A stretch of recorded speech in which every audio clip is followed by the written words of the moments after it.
Month వచ్చేసిన తర్వాత ఇప్పుడు కొంచెం ఎక్స్ట్రా ఇంకొకటి ఏమన్నా తిందాము, ఇంకొక 300 క్యాలరీస్ ఎక్స్ట్రా తిందామని నేను అనుకుంటున్నాను.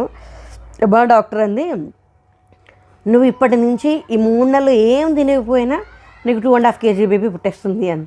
అదేంటి మేడం అంటే అంతా బాగుంది అని ఆవిడ చెప్పడానికి అలా చెప్పిందనమాట.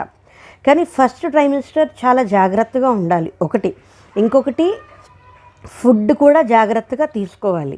అతి ముఖ్యంగా సైకలాజికల్గా చాలా స్ట్రాంగ్గా ఉండాలి, మానసికంగా దృఢంగా ఉండాలి.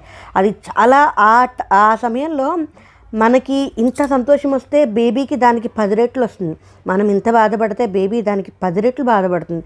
మనకి ఒక కోపము, ఒక ద్వేషము, ఒక ఫ్రస్ట్రేషను మనకి ఇసుకురేను అంత వస్తే అది బేబీకి ఐరావతం అంత అవుతుంది.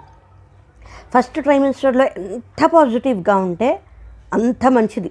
ప్రెగ్నెన్సీ ఎప్పుడు పాజిటివ్గానే ఉండాలి, కానీ ఫస్ట్ ట్రైమిస్టర్ చాలా క్రూషియల్.